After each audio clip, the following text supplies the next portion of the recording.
तो once again हमारे सभी मेंबर्स का, सभी सदस्यों का, सभी पार्टिसिपेंट्स का बहुत बहुत स्वागत है, हार्दिक अभिनंदन है आज के जेमस्टोन एस्ट्रोलॉजी के इस स्पेशल सेशन में। और आज के इस सेशन में हम सबसे पहले सीखेंगे जेमस्टोन एस्ट्रोलॉजी के बारे में। ये क्या होता है, क्यों जेमस्टोन को दुनिया भर में इतना इम्पोर्टेंट माना जाता है, और इसका जो एस्ट्रोलॉजिकल बेनिफिट है एज अ रेमेडी या इन जनरल, वो बहुत बहुत बहुत प्रभावशाली होता है, हाईली इफेक्टिव होता है। और इन्हीं चीजों को आज हम समझेंगे, विस्तार से इस पर चर्चा करेंगे। सेशन के बाद एक जूम क्यू एंड ए भी हम करेंगे, और जूम क्यू एंड ए के बाद सेशन के एंड में हम एक लक्की ड्रॉ भी करने वाले हैं। तो इस सेशन में जुड़े रहिए, बने रहिए, कहीं मत जाइएगा, ताकि स्टार्टिंग से एंडिंग तक आपको सारा बेनिफिट मिल पाए। आप आज इस फोरम में, जिस फोरम में आप मौजूद हैं, इस प्लेटफॉर्म का नाम है Sahil Kothari training and consultancy, और मेरा नाम है Nihal Kumar Dokania, and I am the cofounder and managing partner of Sahil Kothari training and consultancy. Mister Sahil Kothari इस इंस्टीट्यूट के संस्थापक है, और उनसे भी आपको क्यू एंड ए में बात करने का मौका मिलेगा। और हमारे आज के इस सेशन के जो मेंटोर है, टीचर है, गुरु है, he is none other than Narendra Garg sir. ये एक बहुत ही रिनाउंड नेम है in the field of astrology, vastu, और बहुत सारे हीलिंग मोडालिटीज। और इनके बहुत सारे जनरेशनल नॉलेज इनके पास है, क्योंकि इनके बहुत सारे जनरेशंस, इनके पिताजी, इनके दादाजी, इवन ये भी सेम प्रोफेशन में है। तो एक्सपीरियंस के साथ साथ जनरेशनल नॉलेज भी है इनके पास, और ये वर्षों से इस फील्ड में खुद पढ़ा रहे हैं और प्रैक्टिस भी कर रहे हैं। और इनका एक बहुत ही पॉपुलर यूट्यूब चैनल भी है, शिवाय एस्ट्रोलॉजर के नाम पर, जिसमें लाखों फॉलोअर्स हैं। तो आप उसको भी जरूर विजिट कीजिए और वहां पे इंटरेस्टिंग वीडियोस देखिए। तो अब मैं रिक्वेस्ट करूंगा, निवेदन करूंगा नरेंद्र सर से, क्या सर अभी से आप इस सेशन को टेक ओवर कीजिए, और हमारे एक्साइटेड पार्टिसिपेंट्स को रत्न का, जेमस्टोन्स का इतना महत्व क्यों होता है, इसको सिंप्लिसिटी के साथ, सरलता के साथ आज के इस सेशन में बताइए। धन्यवाद निहाल जी। सब लोगों को नमस्कार। और बहुत आभार है आपका कि आप लोग जो है वो जुड़े। और नववर्ष आ रहा है तो सबको नववर्ष की हार्दिक शुभकामनाएं। भगवान ईश्वर करे कि ये वर्ष आपको 2026 आपका गोल्डन पीरियड निकले, और हम इसी के क्षेत्र में आज की ये क्लास बहुत अच्छी करेंगे, और आगे वाले दिनों में हम इसको पूर्ण रूप से बेस्ट रेमेडीज के तौर पे आपको जो है वो कार्य करेंगे। मैं आपको एक क्लास के अंत में एक बहुत अच्छी रेमेडीज भी बताऊंगा, ठीक है ना। यानी कि इस वर्ष जो हमें लाभ दे सकती है, ठीक है। तो सबसे पहले बात हो रही है हमारी जेमस्टोन की, यानी कि रत्नों की, ठीक है ना। रत्न हम पहनते हैं, और दो प्रकार से है कि कुछ लोग जो है इनको भाई अपना एक शोबाजी में भी पहनते हैं, कुछ लोग जो है अपना एक रुतबा भी दिखाते हैं। लेकिन मैं ये मानता हूं कि 80% लोग जो हैं, खास करके हमारे हिंदू कम्युनिटी में 80% लोग जो है वो रेमेडीज के तौर पे किसी न किसी वास्तुशास्त्री या ज्योतिषाचार्य या अंक ज्योतिष या कोई भी ज्योतिष का कोई भी विज्ञान हो, उसके रिकमेंडेशन से ही पहनते हैं, और उसके अनुकूल हमें कुछ ना कुछ प्राप्तियां होती है। कई लोग कहते हैं यार हमने ये रत्न पहना हमारी जिंदगी बदल गई, ठीक है। वही रत्न देख के कोई दोस्त पहन लेता है तो उसकी जिंदगी बदल जाती है या नहीं बदल जाती है, ये हमें नहीं पता, लेकिन उसको लाभ हुआ। तो रत्न जो है वो हमारे जीवन में इम्पेक्ट क्यों डालता है, क्योंकि हमारा जो शरीर है ना, क्योंकि हम जो हिंदू संस्कृति से जुड़े हुए हैं, तो हम एक ही चीज पे विश्वास रखते हैं कि हमारा शरीर जो है वो पांच तत्वों से बना हुआ है। और ये पूरी पृथ्वी भी पांच तत्वों से बनी है, इसको तो साइंस भी मानती है, ठीक है ना। पांच जो तत्व है, और पांचों तत्व जो है वो पृथ्वी के अंदर विराजमान है, विद्यमान है। तो ये जो तत्व होते हैं, जैसे हम हैं, हम जीव है, हमारे पास जो आत्मा है, ठीक है ना, और जीव तत्व है हम लोग। तो उसी प्रकार क्या है कि जो पत्थर है उनमें भी जैसे कि आप ये मानते हो कि कोई भी तरह का क्रिस्टल है, पत्थर है, उनमें भी क्या होता है कि भूगर्भ की एक एनर्जी है। ठीक है ना, जैसे हम पुखराज पहनते हैं, पुखराज जो है वो एक तरह से रत्न है। उसमें क्या है, उसमें भी एक ग्रेविटेशनल पावर है, उसमें एक ऐसी ऊर्जा है जो आपको मोटिवेशन देती है। तो उसी प्रकार रत्न जो है वो क्या करता है कि आपके शरीर के 5 उंगलियां हैं, पांचों तत्व हैं। भगवान ने 5 ही दी। कई लोगों के अपवाद हो जाता है कि 6 हो जाती है, 7 तो नहीं है। भगवान ने 4 भी नहीं दी, कट जाए वो अलग बात है। एक दो अपवाद को छोड़ दीजिए, 5 तत्वों के लिए 5 उंगलियां दी।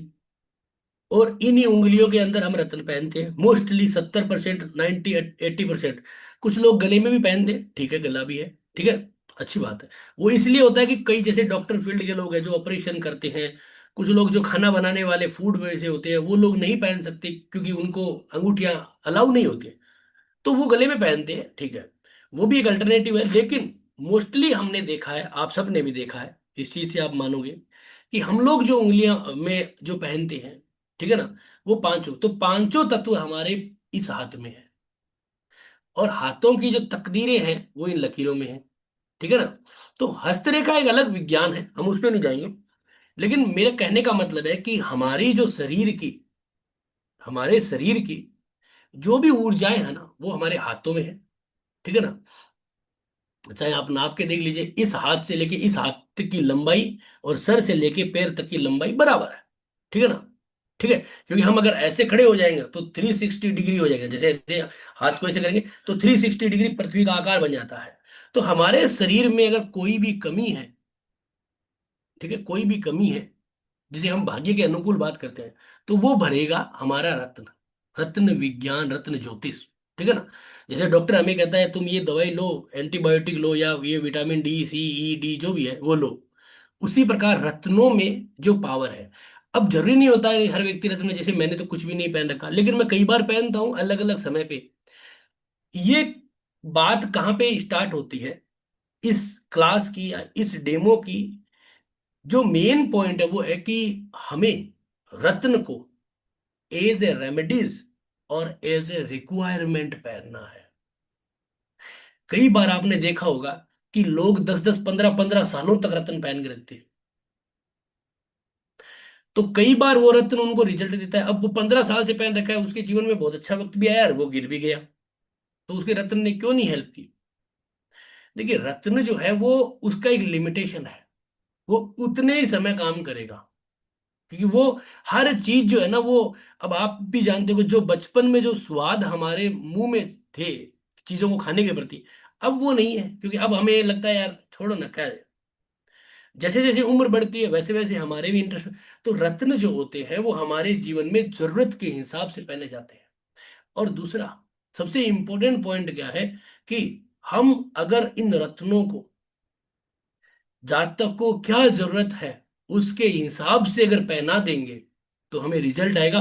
और यही मैजिक अगर आप कर देते हो तो आप एक अच्छे एस्ट्रोलॉजर बन जाते हो। कैसे करेंगे, कैसे नहीं करेंगे, उस पर चर्चा करते हैं। सबसे पहले तो आप लोगों ने कुछ बातें सोच रखी होगी कि भाई हम रत्न कैसे पहनेंगे, क्या करना है। देखो, रत्न को पहनना वो सब अलग साइंस है, वो मुहूर्त उससे अलग आता है, छोड़ दीजिए उसको। अब एक सबसे पहले कि आपने सोच रखा होगा या सबने, आजकल 70% लोग क्या करते हैं कि रत्नों को कैसे डालते हैं, शुभ ग्रह है रत्न डाल दो। आप देखेंगे कि पुखराज और पन्ना एक ऐसे रत्न है जिनको आप देखोगे तो मतलब हर तीसरे आदमी को पहना हुआ दिख जाएगा। हर तीसरा आदमी आपको पुखराज और पन्ना पहना हुआ दिख जाएगा। क्या आप भी मानते हो कि ये अच्छा रिजल्ट देता है? क्योंकि पुखराज गुरु का रत्न है, और गुरु की 2 राशियां हैं, धनु और मीन, ठीक है। अब दोनों राशियां जो है हर तीसरी कुंडली के अंदर या हर पांचवी आठवीं कुंडली के अंदर जो है वो छठे आठवें घर में जाएगी। तो क्या, अरे फिर कहते हैं लोग कि छठे आठवें का रत्न नहीं पहनाना है। वही एस्ट्रोलॉजर है, मान लीजिए मैं ही हूं, मैं कहता हूं नहीं छठे आठवें का नहीं पहनाना है। अब और गुरु हर आदमी पहन के बैठा है, पुखराज हर तीसरा व्यक्ति पहन के बैठा है, तो क्यों भाई? क्या उनको वो साइड इफेक्ट दे रहा है या रिजल्ट दे रहा है? ये जानना बहुत जरूरी है। तो सबसे महत्वपूर्ण कुछ बातें होती है जिनके ऊपर अगर हम फोकस करते हैं, जिनके ऊपर अगर हम फोकस करते हैं तो हमें बहुत कुछ सुझाव आता है। मैं आपसे कुछ पॉइंट्स जरूर पूछूंगा, अगर आप रिप्लाई करेंगे तो आपको बेहतरीन नॉलेज जरूर मिलेगा, ठीक है। जैसे कि मैं आपको एक चीज बता देता हूँ, एक सेकंड में अपनी स्क्रीन को शेयर करता हूँ।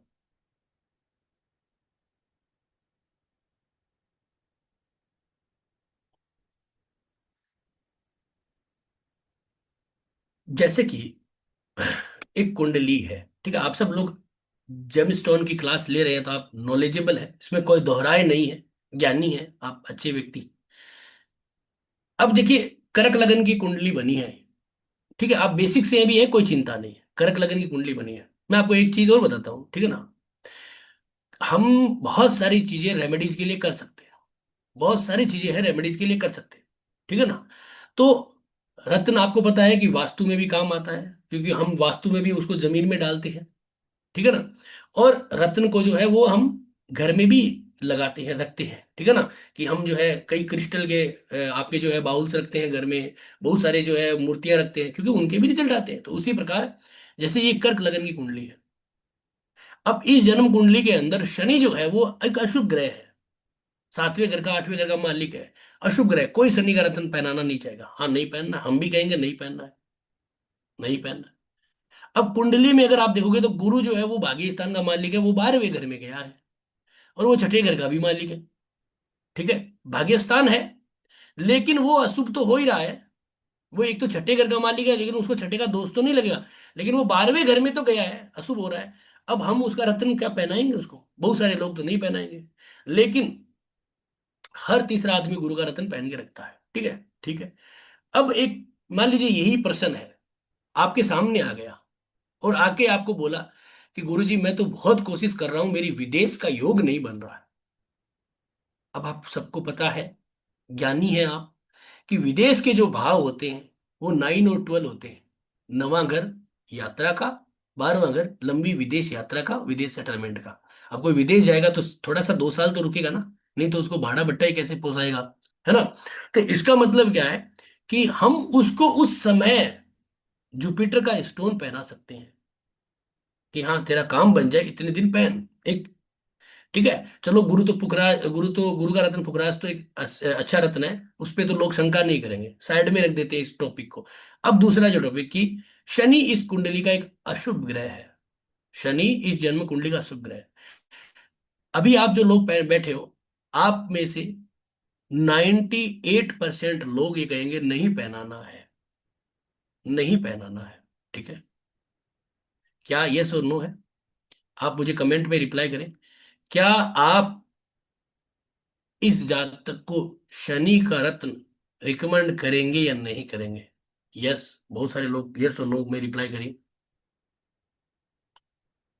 शंका कभी नहीं करनी है कि क्या कहा मैंने, कोई नहीं, आपको जितना अनुभव है आप रिप्लाई करिए। देखो बहुत सारे लोगों ने कहा है नहीं, ठीक है ना।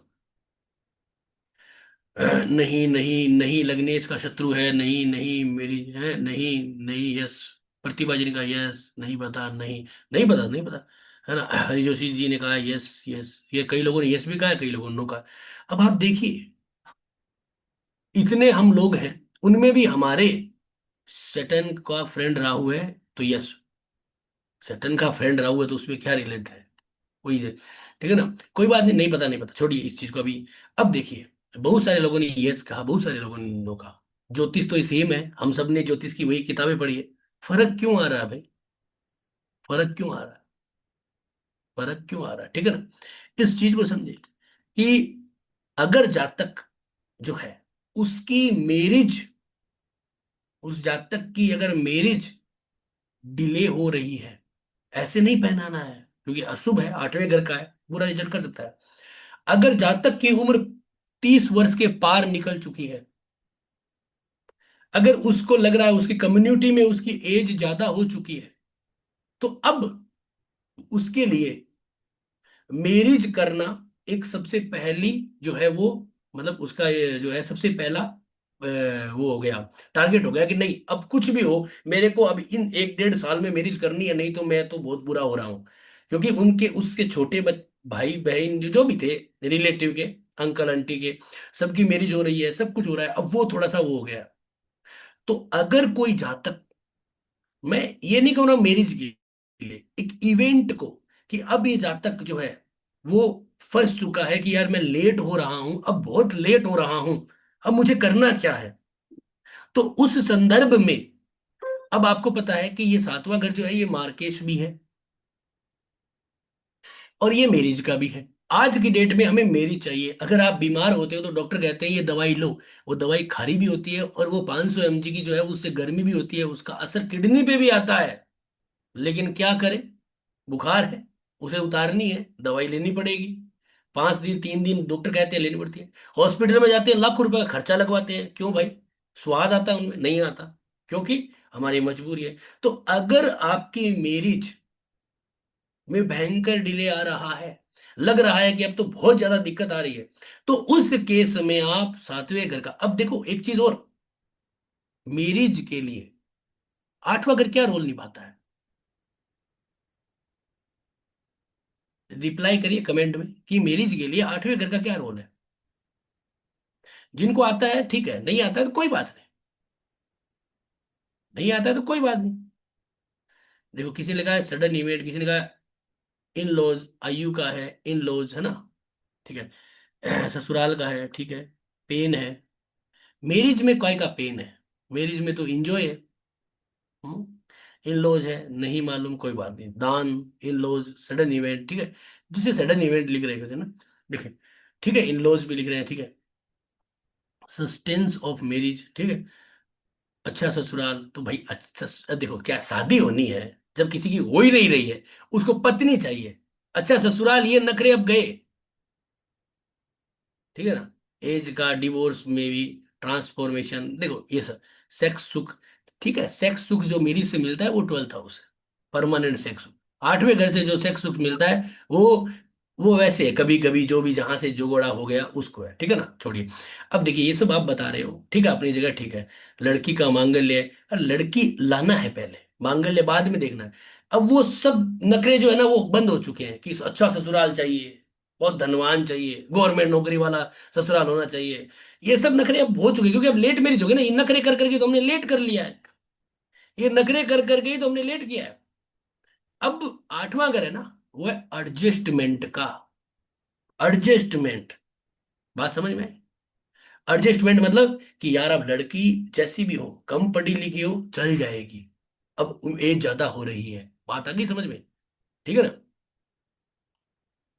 कि एज ज्यादा हो रही है, समझ नहीं आ रहा है, कर लो हो जाए। कई बार होता है कि लड़की जो है 2 साल बड़ी होती है, कर लो। कई बार ऐसा भी होता है, कई बार हमने करवाए हैं बहुत सारे, कि लड़कियों की हाइट कम होती है। कई बार थोड़ा सा मतलब लड़की की बात नहीं कर रहा, लड़का लड़की जो भी है। कई बार हमने देखे ऐसे भी केस जहां पे उन मतलब जैसे होता है ना कि शरीर से भी थोड़ा भारी वजन, रकम ज्यादा, तो इस तरह से, या गरीब परिवार से है। बहुत सारे लोग होते हैं ना, जैसे कि बहुत सारे लोग, कई कई लोग बिहार से जाके लड़कियां लाते हैं, कई लोग जो है वो यहाँ पे महाराष्ट्र जाते हैं, कई लोग कलकत्ता से लाते हैं, कई लोग राजस्थान से करके लाते हैं। तो एक्चुअलिटी में क्या है कि ये एडजस्टमेंट जो हो रहा है ना, एडजस्टमेंट, ये आठवां घर है। तो आप देखा कि जो शनि है वो सातवें आठवें दोनों घरों का मालिक है। अब लेट मैरिज हो रही है तो उस कंडीशन में हम कुछ समय के लिए शनि का रत्न पहना सकते हैं। लेकिन इसमें कंडीशन क्या है कि भाई एक्सीडेंट भी तो हो सकता है। तो उसके बचाव के लिए हमें क्या करना है कि ऐसे टाइम पे पहनाना है जब जातक को लॉन्जिबिलिटी में कोई तकलीफ नहीं, यानी कि ऐसी दशाओं का चुनाव करना है। जैसे आपने शनि पहना दिया, किसी ने कहा अरे क्या करा, पहना दिया, पता चले उसका एक्सीडेंट हो जाए तो आपको उस दशा में कि हाँ मैं, मुझे लग रहा है इस टाइम पीरियड पे फायदा हो सकता है। जैसे कि मैंने हमने कह दिया कि भाई तुम्हारे जो है वो फरवरी ये फरवरी 2026 से लेके और दिसंबर 2026 तक तुम्हारा, इसमें अपन रतन की कोशिश करते हैं और ट्राई करते हैं। अब बुध को देख लेते हैं। बुध मान लीजिए पांचवें घर पे बैठा है जो हेल्थ में रिकवरी है। तो अब हम शनि का रत्न पहनाएंगे, क्योंकि हमें रिकवरी है ना, तो हमें ऐसे नुकसान के योग नहीं बन सकते। तो ये तो है एक रत्न का चुनाव करने का एक छोटा सा तरीका। और भी बहुत सारे टिप्स हैं, लेकिन सबसे पहले हमें अपने दिमाग को उस लेवल पे मजबूत करना है। जैसे कि कुछ बेसिक्स क्वेश्चन हमारे अंदर होते हैं, क्या होते हैं वो मैं बताता हूं। जैसे कि आप सब लोगों ने ये ही जाना है या यही, मैं आप लोगों का कभी ये नहीं मानूंगा, मेरी बात का कभी कोई बुरा ना समझे। बस ये ऐसे ही कि हम लोगों ने, सबने ये माना है, जितना हमने पढ़ा, पहले मैं भी यही करता था, लेकिन जैसे जैसे हमें अनुभव होता है उस पर हम काम करते हैं। जैसे कि केवल शुभ ग्रहों का रत्न पहने, है ना, तो सबको पता है शुभ ग्रह कौन कौन से होते हैं। कुंडली में कारक ग्रहों और योग कारक ग्रहों का रत्न पहने। अब आपसे मैं एक प्रश्न पूछता हूं, शुभ ग्रह और कारक ग्रह,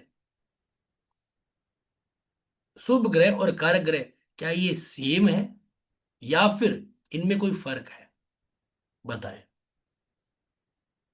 रिप्लाई करिए।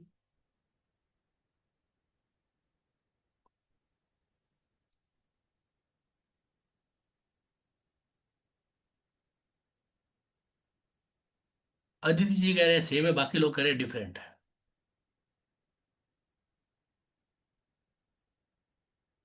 ठीक है, किसी को एस्ट्रोलॉजी का नहीं नॉलेज है तो कोई बात नहीं, बेसिक से हो जाएगा, लेकिन यहाँ पे आ जाएगा। ठीक है, बहुत सारे लोग कह रहे हैं डिफरेंट है, बढ़िया है डिफरेंट है, ठीक है ना, ओके, धन्यवाद धन्यवाद। ठीक है ना, ओके, ठीक है, सब लोग कह रहे हैं कि डिफरेंट है, अच्छी बात है। तो आप मुझे बताएं कि ये जो लाइन है, कुंडली में कारक ग्रह और योग कारक ग्रहों का रत्न पहने, क्या ये लाइन सही है या गलत है?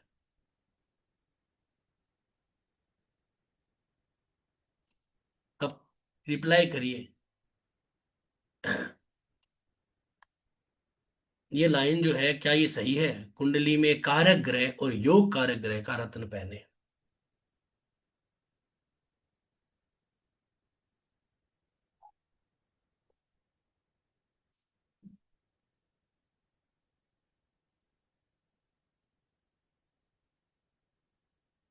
बहुत सारे लोग कह रहे हैं सही है, ठीक है, कुछ लोग कह रहे हैं नहीं, कोई बात नहीं, नहीं है तो नहीं, ठीक है, नहीं।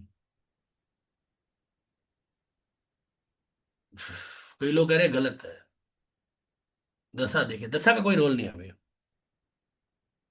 किसी को नहीं नॉलेज है तो कोई चिंता का विषय नहीं है, वो आ जाएगा उसको, है ना। ठीक है, देखिए, बहुत सारे लोगों ने कहा है कि ये लाइन सही है, ठीक है ना, करेक्ट है, ठीक है, ओके। अब देखिए, ये लाइन सही भी है और गलत भी है, लेकिन गलत नहीं है, ये सही है, ठीक है ना, लिखने वाले ने सही लिखा है ना। कारक ग्रह, अब ये नीचे वाली लाइन देखिएगा, आपने, हमने यही पढ़ा, पहले हम यही पढ़ते थे कि केवल शुभ ग्रहों का रत्न पहनना है, कुंडली में कारक ग्रह और योग कारक ग्रहों का रत्न पहनना है, पापी ग्रह मारक बाधक का रत्न नहीं पहनना है, ठीक है ना। अब ये तीसरी वाली जो लाइन है, पाप ग्रह मारक बाधक का रत्न नहीं पहनना है, अब ये लाइन क्या सही है या गलत है? मैं आपसे पूछता हूँ कि थर्ड लाइन, अब आपका यहीं पे, ये अगर तीन लाइनों को अगर आपने समझ लिया ना, आपने 70% एस्ट्रोलॉजी के अंदर जेमस्टोन की क्वालिटी को समझ गए।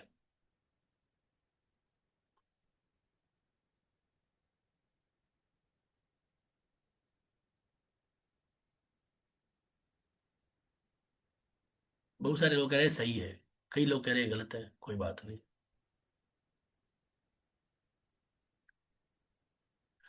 बहुत सारे लोग कह रहे हैं सही है, चलो बढ़िया है, कई लोग कहते हैं नहीं है, कोई, ठीक है, इनका अपना सबका अलग अलग।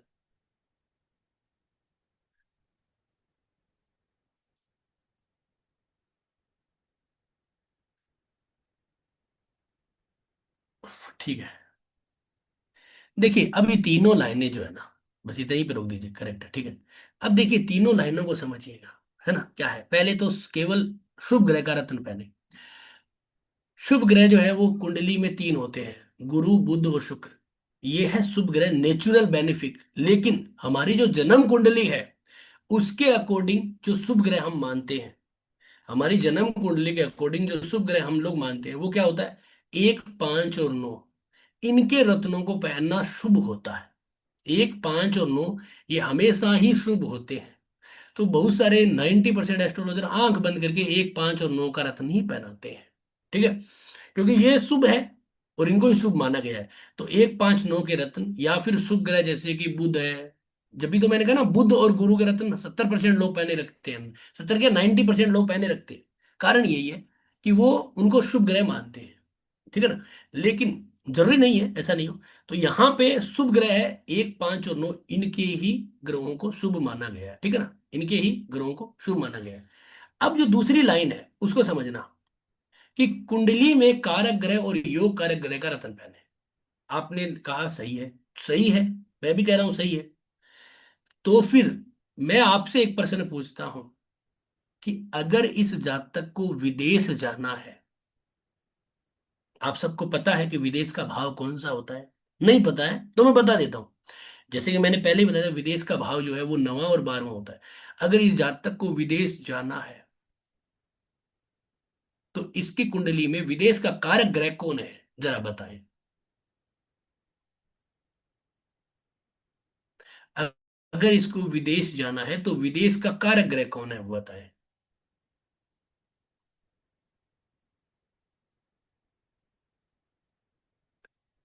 बहुत सारे लोग गुरु और बुध दोनों कह रहे हैं, ठीक है। किसी ने शनि भी कह दिया है, राहु भी कह दिया है, किसी ने केतु भी कह दिया है, बहुत बढ़िया। शनि राहु केतु वाले तो अपने हिसाब से इसको एडजस्ट करना है।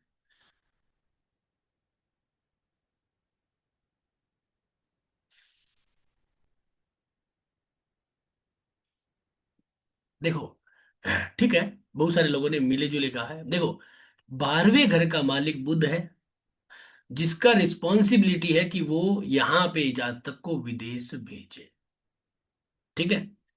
दूसरा जो है वो गुरु है, वो 9वें घर का कारक है। तो जुपिटर और बुध दो ही ग्रह हैं जो इसके विदेशी कारक है। बाकी ग्रह भी कर सकते हैं, जैसे कि राहु, किसी ने बोला है तो राहु ऐसे नहीं कर सकता।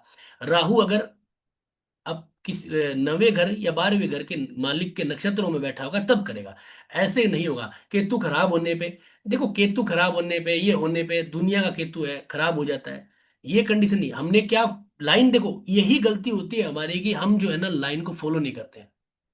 कुंडली में कारक ग्रह और योग कारक ग्रह, तो कारक ग्रह, जो कारक ग्रह, कारक का मतलब जिसकी रिस्पॉन्सिबिलिटी है, आज मेरी रिस्पॉन्सिबिलिटी इस ग्रुप में क्या है, पढ़ाना है। निहाल जी की क्या रिस्पॉन्सिबिलिटी है, कि वो उनका मेंटोरशिप है, कि वो आपको मैनेज करना है, ठीक है ना। जूम लाइसेंस ले रखा है, जूम की रिस्पॉन्सिबिलिटी का वीडियो मीटिंग को प्रॉपर चलाना है, इंटरनेट का काम अपना है। तो एक एक रिस्पॉन्सिबिलिटी जो है वो किसकी है, बाय नेचुरल, वो जुपिटर और मरकुरी की है।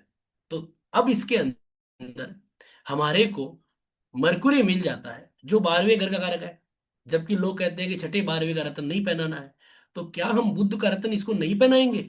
अगर इसको बाहर की कोशिश कर रहा है और नहीं बन पा रहा है, तो क्या हम इसको पहनाएंगे या नहीं पहनाएंगे? आप यस और नो में रिप्लाई करें।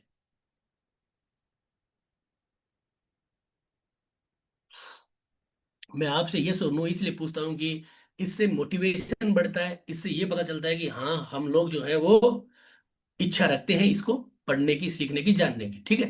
यानी कि बहुत सारे लोग यस, हाँ पहनाना पड़ेगा, क्यों? जबकि बहुत सारे लोगों ने तो कहा है कि छठे 8वें 12वें का रत्न नहीं पहनाना है, ये तो कुंडली का अशुभ ग्रह है।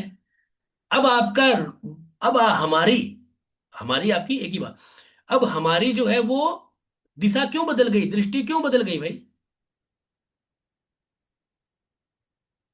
क्यों बदल गई? ठीक है ना। मान लीजिए कि अगर ये, मान लीजिए मैं जैसे कर देता हूँ, कई लोगों के मन में ऐसा आएगा यार ये तो शुभ ग्रह भी हो सकता है, ठीक है ना। एक सेकेंड, बुध तो लोग पहनते ही है, एक सेकेंड।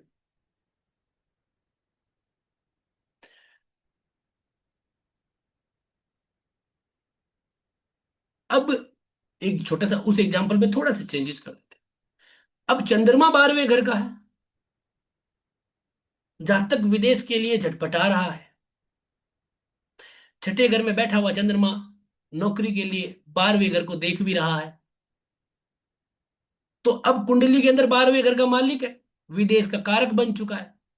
तो क्या हम इसको, इसका नहीं हो रहा है काम, तो क्या हम इसको पहनाएंगे या नहीं पहनाएंगे? अभी अधूरी बात के लिए यस और नो पूछता हूं, क्या हम इसको इस कुंडली में, अब ये प्रैक्टिकल इसी से सीखने को मिलता है, क्या, क्योंकि थ्योरिटी में कुछ नहीं है, क्या हम इसको एक मतलब हमें जितना समझ में आया कि हम क्या इसको पहनाएंगे चंद्रमा का रत्न? बहुत सारे लोग यस कर रहे हैं, ठीक है। यानी कि सब लोग ये कह रहे हैं यस, नितेंद्र जी कह रहे हैं नो, कोई बात नहीं, इनको नहीं समझ में आ रहा, कोई बात नहीं, नहीं नहीं, हर का अपना व्यू है, कोई दिक्कत नहीं है, ठीक है, ये अपनी जगह सही है। पहनाएंगे, 100% पहनाएंगे, मैंने बहुत सारे लोगों को पहना के रिजल्ट लिया है। ठीक है, किसी ने कहा है कि बिल्कुल नहीं, कुदरत के खिलाफ नहीं गाइड करना किसी को, ठीक है, ठीक है, इनका अपना अपना है, ठीक है, चलो देखिए, अब मैं बता देता हूँ। ये लाइन जो है वो बड़ी बड़ी जगहों पे लिखी हुई है, किसी भी किताब को उठाए, उसमें लिखा हुआ है, ठीक है ना, कि कुंडली में कारक ग्रह और योग कारक ग्रह, ठीक है, कारक यानी कि वो इस चीज का कारक है। हमारे शरीर में बहुत सारी चीजें हैं जिनके अलग अलग रिजल्ट हैं और हम लेते हैं।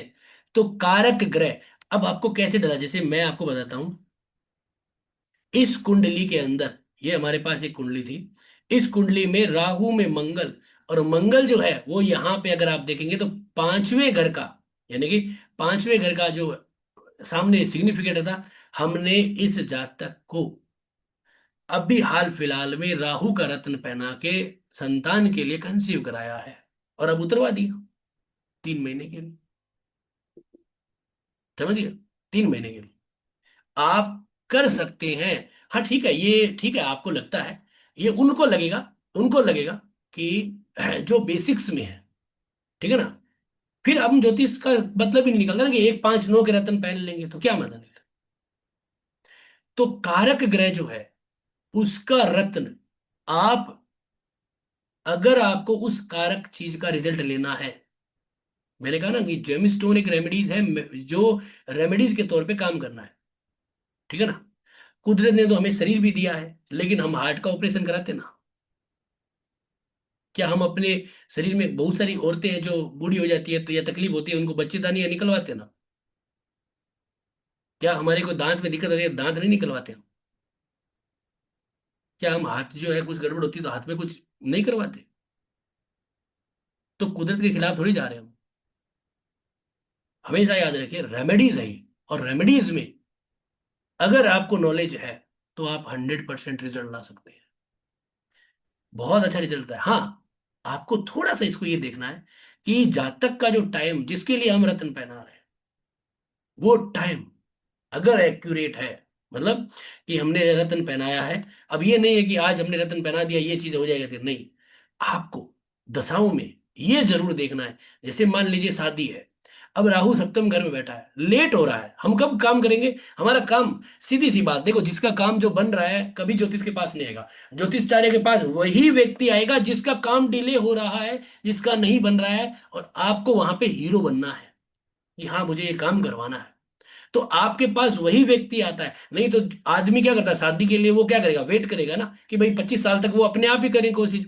अब 25 साल तक नहीं हो रही है, 26 ले लिया, 27 ले लिया, अब लग रहा है डिले हो रहा है, एक बार कुंडली दिखा लेता हूं, तो अपन नॉर्मल प्रोसीजर में आ सकते हैं। लेकिन अगर अब डिले आ रहा है तो फिर हमें क्या करना है कि हम उस चीज को वहां से, घी सीधी उंगली से नहीं निकल रहा है, अब उंगली को टेढ़ी कर दीजिए, झट से। हम जो, मैं आपको जो जेमिस्टोन की जो क्लास बता रहा हूं, ये है आपको रेमेडियल एस्ट्रोलॉजिकल, यानी कि रेमेडी के तौर पे हम जेमिस्टोन का 100% रिजल्ट ला रहे हैं।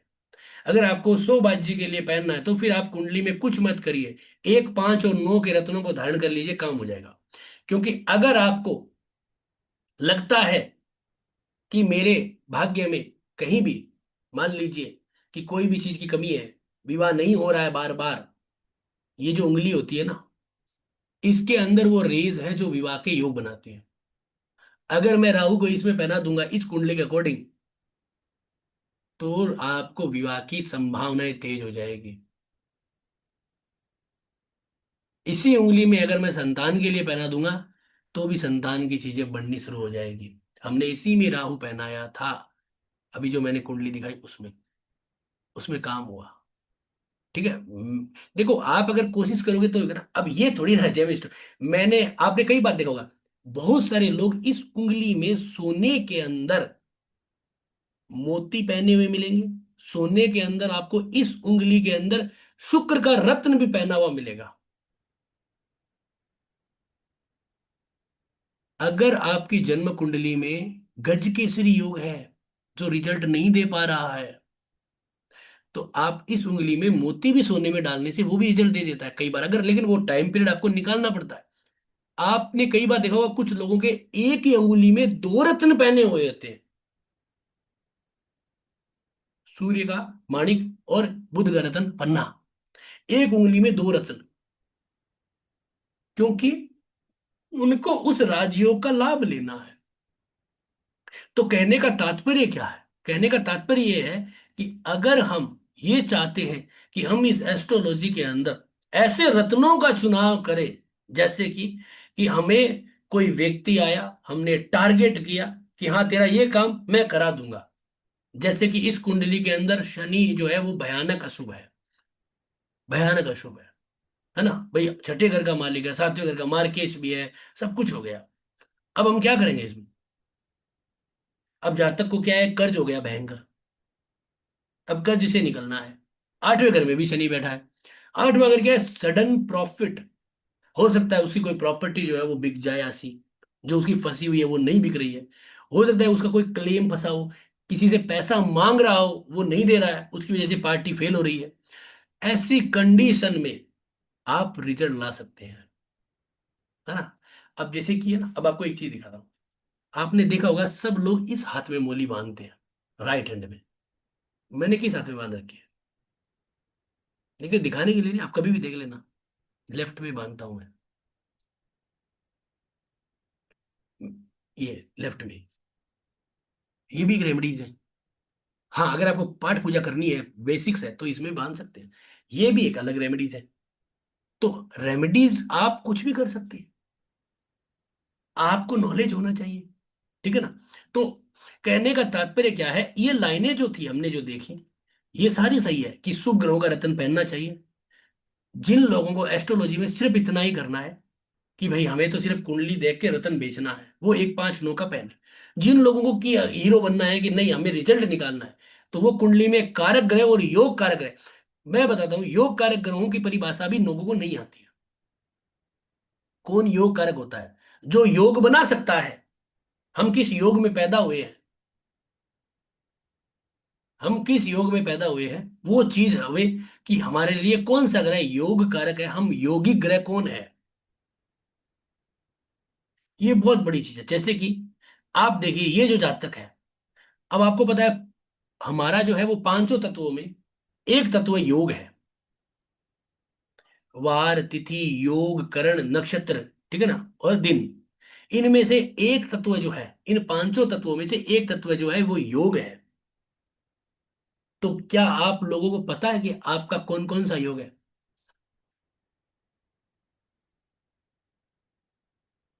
आप रिप्लाई करें, किसी को पता है कि आपका कौन सा योग में जन्मे आप?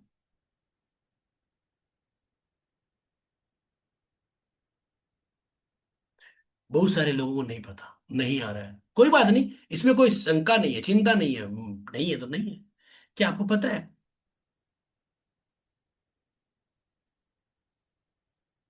जैसे कई लोगों ने लिखा ना, सिद्धि विष्कुंभ बल्लभ, बढ़िया बात है। तो ठीक है ना, इसका मतलब क्या है? सिद्ध, वैघाट योग है ना, सिद्धा, ठीक है।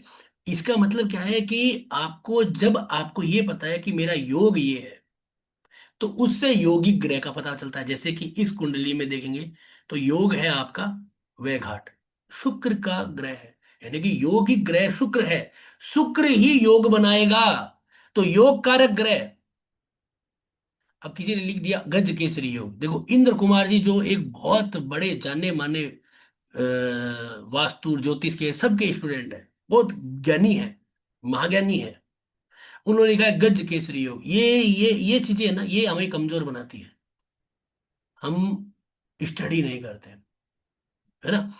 तो हमेशा याद रखिए जो योग में जन्मे हैं, जिस योग में, जैसे कि यहाँ पे है ना ये वैघाट योग, ये आपका कौन है, शुक्र का। यानी कि ये जो योग होता है, ये जो योग है, ये योग शुक्र देवता बना रहा है, और शुक्र देवता सूर्य और मंगल को भी योगी बना रहा है। तो योग कारक ग्रह कौन है यहाँ पे, शुक्र।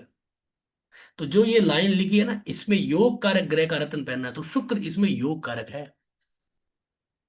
हम लोग तो ये सोचते हैं कि भाई हमारी जन्म कुंडली के अंदर योग कारक ग्रह कौन है, हमारी कुंडली में मंगल योग कारक है, हमारी कुंडली में गुरु योग कारक है, सिंह सूर्य योग कारक है ना। एक्चुअलिटी में योग कारक तो यहाँ पे जो है वो शुक्र है, ठीक है। ओके, तो इसको अपन क्या करते हैं, साइड में रख देते हैं, ठीक है ना। तो लाइनों को आइडिया लगाना बहुत जरूरी है। केवल शुभ ग्रह का रत्न पहने, ये अच्छी लाइन है, लेकिन ये क्या है, कमजोर लाइन है। हमारे लिए यूजफुल लाइन है ये, कुंडली में कारक ग्रह कि मुझे क्या काम लेना है और कौन से ग्रह का रत्न पहनाना है, बस। योग कारक ग्रह। तीसरी, पाप ग्रह मारक बाधक का रत्न पहनाना नुकसानदायक होता है, ठीक है, ये लाइन सत्य है, लेकिन पाप ग्रह कौन होता है, जरा रिप्लाई करें, पाप ग्रह कौन होता है।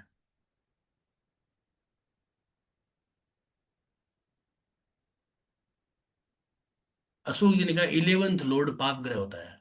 तो इसका मतलब जो जिंदगी में हम जो कमा रहे हैं, जो प्राप्त कर रहे हैं, वो सब बेकार है। इसका मतलब हम पाप कर रहे हैं।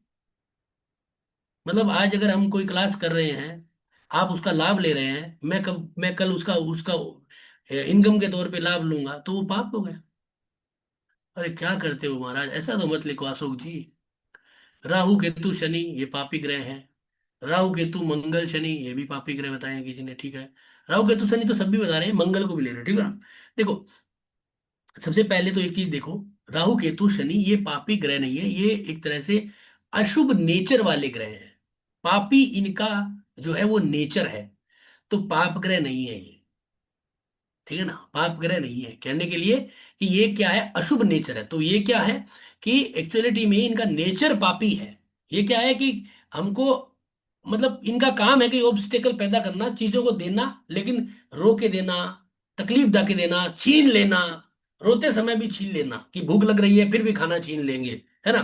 तो इनका नेचर ऐसा है, पापी ग्रह है ये, ठीक है ना, क्रूर है, पापी ग्रह है। अब राहु केतु जो शनि है, शनि क्या करता है ना, पापी तो है लेकिन क्या है, स्टडी वाला ग्रह है कि हमको पढ़ाता सिखाता है, ठीक है ना। मंगल जिसने कहा है, मंगल पापी नहीं है, मंगल क्रूर है। मंगल का जो सिस्टम है ना वो क्रूर है। नहीं तो मंगल पापी अगर हो गया, तो इस धरती पे पैदा होने वाले सारे पुरुष ही पापी है, क्योंकि भाई हम तो सारा का सारा एल्गोरिदम ही चेंज कर रहे हैं। जैसे कि, जैसे आप एक चीज देखिएगा, एक सेकेंड,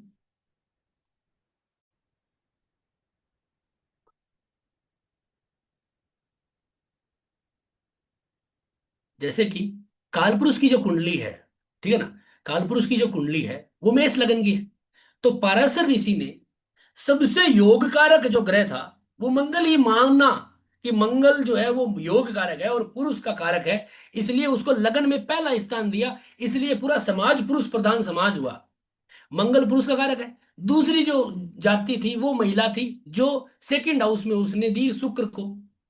तो जब मंगल को लग्न दिया, जिसको सबसे योग कारक कहा, हमने कह दिया उसको पापी है। पापी कैसे, उसका नेचर थोड़ा क्रूर है, पापी ग्रह कभी नहीं था मंगल, ठीक है। इसलिए अगर बात होगी तो फिर तो पाराशर ऋषि की लाइनें लिखी हुई गलत कैसे होगी, वो तो है ही नहीं सकती। वो तो महाज्ञानी है, हम तो उनके सामने शून्य से भी शून्य है, जीरो, 0.0.0 कुछ नहीं, हम तो कुछ नहीं है। तो इसका मतलब क्या है कि मंगल कभी भी पापी नहीं है, मंगल एक क्रूर प्रवृत्ति का ग्रह है, ठीक है ना, पापी नहीं है।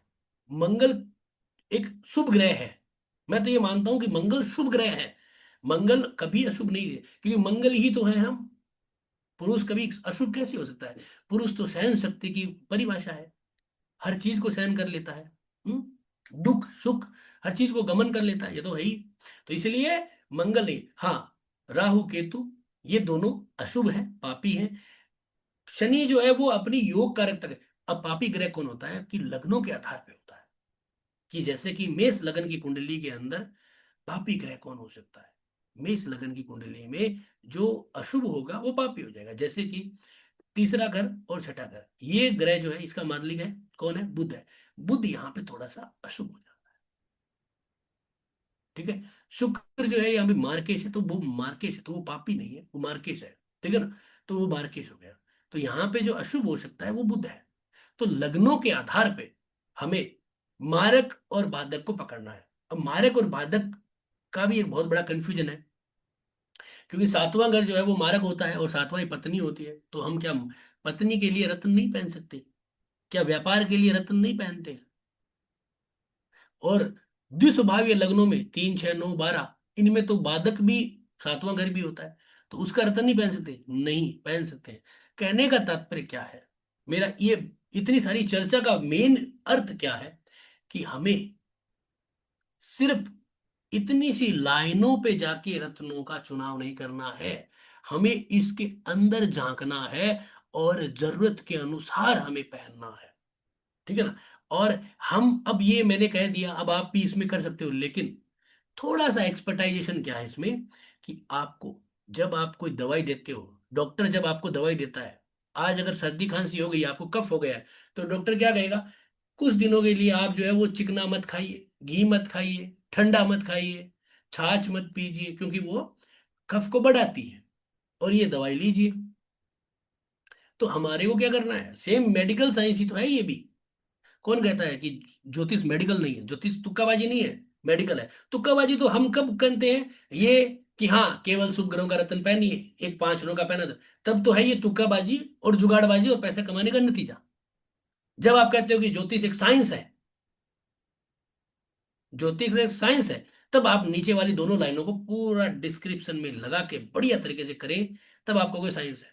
अगर आप ये मानते हो कि नहीं नहीं ये तो तुक्काबाजी है, तो फिर आप ऊपरी लाइन में रहिए, यहीं से काम आपका निपट जाएगा, हो जाएगा काम। ठीक है ना? तो अगर हम साइंस समझ के कहते हैं कि हाँ, आपको मैं ये रत्न पहना रहा हूं, इस रत्न से ये दिक्कत आ सकती है, इस रत्न के साथ ये मंत्र करिए, और हमें यहां तक परिणाम आ रहा है, हमें ये परिणाम एडजस्टमेंट करना है, ये कैसे करना है, जैसे कि मैंने आपको बताया ना मेडिकल, कि वो संतान के लिए, तो हमने उसमें, हमने क्या किया, हमने क्या किया कि भाई ये मंत्र करिए, आपके पति को ये मंत्र करिए, आप ये रत्न पहनिए, और आप जो है इस टाइम पीरियड का फायदा लीजिए, थोड़ा सा डॉक्टर से राय ले लीजिए। राय मतलब कि, क्योंकि मेडिकल साइंस अगर दिखा रहा है, तो उसकी राय लेने से वो दोष कम हो जाता है, और आपको वहां पे रिजल्ट आएगा। तो ये एक सिस्टम है जिसको आप करके रिजल्ट लाते हो। बहुत सारे लोगों के जो कर्ज उतरता है ना, कर्ज, हमने भी कई कर्ज के लिए अनुष्ठान करवाए हैं, रत्न पहनाए हैं। तो कर्ज उतारने के अंदर आपको ये सारी चीजें काम, कर्ज कौन उतार सकता है? हमेशा याद रखिएगा, कर्ज हमेशा ही आपको, मैं एक चीज आपको टिप्स दे देता हूँ, जिनके भी ऊपर कर्ज है और जिनको भी कर्ज से परेशानी है, कर्ज हमेशा अशुभ ग्रह ही उतारेंगे। क्या मैं ये सही कह रहा हूं या गलत कह रहा हूं? यस और नो में रिप्लाई करिए।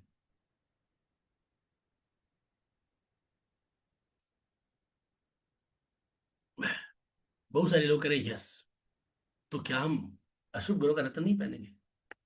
क्योंकि कर्ज जो है ना, कर्ज कैसे उतरेगा, सीधी सी बात है, कि आपका इनकम 3 गुना तेज होगा, और 3 गुना तेज इनकम करने के लिए आपको अशुभ ग्रह ही है। क्योंकि हमेशा याद रखिएगा, जन्म कुंडली में सबसे ज्यादा जो पैसा है ना, वो कहाँ पे है? वो 8वें घर में है, 12वें घर में है, कुंडली के छठे घर में है, और तीसरे घर में है। तीसरा घर है दलाली का, छठा घर है इंटरेस्ट इनकम कमीशन बाजी का, 8वां घर है अचानक प्राप्ति का, 12वां घर है डूबे हुए पैसों को निकालने का। तो कर्ज हमेशा इन्हीं चीजों से उतरता है, याद रखिएगा। कुछ लोग कहते हैं 11th हाउस, 11th हाउस तो प्राप्ति है, प्राप्ति तो जब होगी ना जब आप कोई कर्म करेंगे, बिना कर्म के कैसे होगा? भाई तीसरा घर क्या है? तीसरा घर है दलाली का। तो आपको पता चल गया कि यार अब मेरे ऊपर कर्ज है, तो आप क्या करोगे, कोई जमीन कोई कहीं भी हो रही है तो उसकी दलाली करोगे, यार ये तेरा काम मैं करवा दूंगा, ये काम मैं करवा रहा हूँ, तो मेरे को बता कमीशन क्या देगा? तो ये कहता है चलो आपको मैं 10% दे दूंगा, कि 10%? ठीक है। तो इसका मतलब क्या है, कि उसकी थोड़ी सी मेहनत के अंदर उसको 15 20 25 लाख रुपए मिलेगा, काम हो गया, उससे उसका कर्ज निकलता है। छठा कर क्या, कमीशन का है। आप बैंक में एफडीआर रखते हो ना अपने पैसे की, उससे कमीशन आता है। ठीक है ना, मजा आता है। आप मुझे खुद बताइए कि बैंक हमें, हमसे बैंक जो है, हमें गाड़ी, हम बैंक से लोन लेते हैं, हम गाड़ी लेते हैं, लैपटॉप लेते हैं, बच्चों को एजुकेशन में लेते हैं, तो हम जो लोन ले रहे हैं, तो बैंक कैसे कमा रहा है भाई? कर्ज से ही कमा रहा है ना। हमको लोन देता है, कभी 8%, कभी 10%, कभी 9%, जो जो जैसी उसकी सिविल होती है, तो वो छठे घर से ही तो कमा रहा है, और वो कमा कमा के आज इतनी बड़ी बैंक बना ली है, समझ गए? क्योंकि वही 8वें घर में क्या है? अचानक धन प्राप्ति है। आप आप खुद देखो, आप खुद देखो कि जो लोग बड़े बिल्डर होते हैं, जो लोग भूमाफिया होते हैं, खनन करने वाले भूमाफिया हैं, ये जो खनन करने वाले हैं, जिनके माइंस हैं, जिनके पेट्रोल पंप्स टाइप की चीजें होती है, उन लोगों को पैसे के लिए किसी दुर्गा माता, लक्ष्मी माता की अगरबत्ती नहीं करने की जरूरत है। माता जी अपना रास्ता खुद बनाती है, आ जाती है, आ जाती है ना। क्योंकि आठवें घर में धन ही इतना है, क्रिस्टल का, ये का। आज से बहुत साल पहले, 8 साल पहले, हमने एक एक व्यक्ति को एक आठवें घर का एक रत्न बनाया था, मुझे याद है। और हमने उसको काम करवाया था रुद्राक्ष का। उसने उस समय में इतना जबरदस्त काम किया कि उसने कहा कि गुरुजी पैसा रखिए कहाँ पे, अब पैसा रखने की जगह नहीं है। मतलब इतना कमाया था। अब जो भी है, बाद में वो गड़बड़ हो गया, चलो ठीक है जो भी है। लेकिन ग्रहों की चाल है। तो अचानक धन प्राप्ति या कर्ज जो उतरता है ना, अब क्या हम उसमें छठे आठवें बारहवें घर का रत्न नहीं बना, हाँ, हेल्थ मेडिकल चीजें, इनको देख के हम आइडिया लगा सकते हैं, ठीक है ना। तो सबसे बड़ी चीज क्या होती है कि अगर हमें कोई कार्य करना है तो उसके कारक तत्वों को पकड़ना है। अगर मेरी हमें 35 वर्ष की अगर मान लीजिए हो गई है किसी की, अब मेरी नहीं हो रही है, सीधी सी बात, एडजस्ट करना है। तो आठवां सातवां घर, तो पापी ग्रह अगर सातवां घर पापी है, मारक है, बाधक है, तो पहनो रत्न या पहनाओ, कराओ काम, होगा। तो सबसे बड़ा इंपॉर्टेंट इसके अंदर जो चीज आती है वो यही है कि अगर आप अपने रत्नों को इस तरह से चुनाव करते हैं तो आपको लाभ मिलता है। और एक और रत्नों के प्रति आपको मैं एक चीज बता देता हूँ कि हम जब भी कोई रत्न पहनते हैं तो कम से कम वो 4 वर्ष तक, मैं जितना अनुभव लिया है कि 4 वर्ष तक वो एक्टिवेशन में रहता है। उसके बाद उसका एक्टिवेशन बहुत कमजोर हो जाता है। दूसरा, कि रत्न पहनने के बाद आपको हमेशा साल में एक दो बार कोई बहुत बड़े तीर्थ या बहुत बड़े कोई, मतलब जैसे कि ज्योतिर्लिंग हो गया या कोई नदी हो गई पवित्र, इसमें स्नान करना ही चाहिए। नहीं तो उस रत्न का जो ऊर्जा है वो खत्म, क्योंकि उसको पृथ्वी की जो प्रारंभिक शक्ति है वो मिलनी चाहिए। जैसे कि आपने गंगा जी में, हरिद्वार में स्नान किया, तो गंगा के अंदर जो है वो दुनिया भर का जो है वो विटामिन है, वो मिनरल्स है, उसके अंदर वो एनर्जी है, मॉर्निंग की, सुबह की, शाम की, है ना, जो भी है। तो उससे वो रत्न एनर्जाइज होते हैं। हम रात को रखते हैं ना, रात को पानी में भिगो के दूध में, तेल में, तो वो क्या करता है, वो अपनी एनर्जीज को ले लेता है। तो हमेशा ही अपने रत्नों को, जैसे बड़े ज्योतिर्लिंग होते हैं, 12 ज्योतिर्लिंग है, उनमें कभी भी जाइए, तो आप जब जाते हो तो वहां की जो एनर्जी है उस रत्न में आ जाती है, आपको फायदा देती है। तो जब भी आप कोई रत्न पहनते हो तो कम से कम साल में एक बार शुभ स्थान पे जरूर जाइए।